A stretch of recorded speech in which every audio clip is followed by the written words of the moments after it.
The creators of Throne Room Reviews would like to say that this is a fan-made show.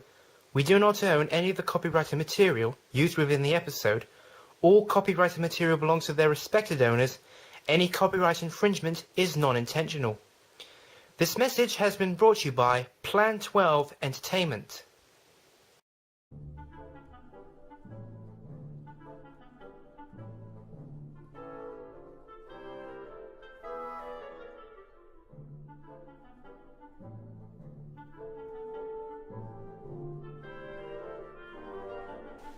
Hello my friends, and welcome to Throne Room Reviews.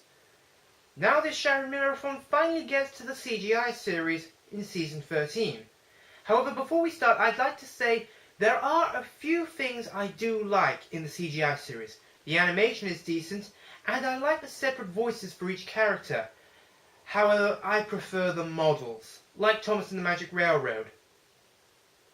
No, scratch that. Like Tugs. Our first full CGI episode is Splish, Splash, Splosh. And to start off, Splish, according to Microsoft Word, is not a real word. It's been raining on the island of Sodor, and there's a lot of mud. Michael Angelis tells us Thomas likes the rain. Thomas maybe, but Percy...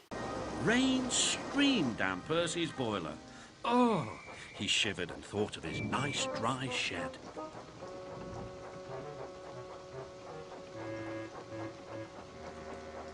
Anyway, Thomas has created a game which involves him running at high speed through a muddy puddle. After being assigned an important job, Thomas cannot resist playing games. He does it to Charlie, who is completely pointless and has the worst sense of humour ever. I only mention this for completion. Emily, James, and finally the Fat Controller and the opera singer Alicia Botti. This is where the three strikes you're out formula comes into play, as Emily and James were pulling trains with supplies for a cake for the aforementioned opera singer. That should have been covered up in this weather.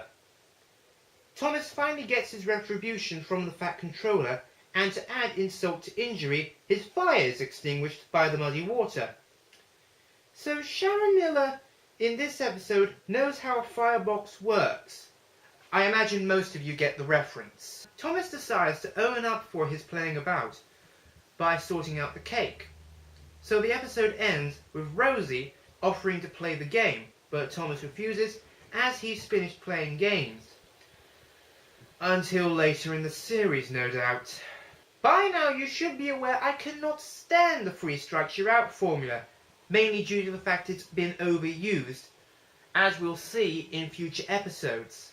This episode, like the last few, is harmless, but I cannot help but cringe at the lack of logic. Like, the trucks should have been covered, or that it's dangerous to have dips in the railway line, as it indicates the ballast has been washed away. Also, Thomas and Rosie's crew should have known better than to let the engines play about in puddles, especially without alerting the signalman. But then again, the crews might as well be non-existent in the Sharon Miller era of Thomas. So our start in the CGI series is no better than what we've seen previously.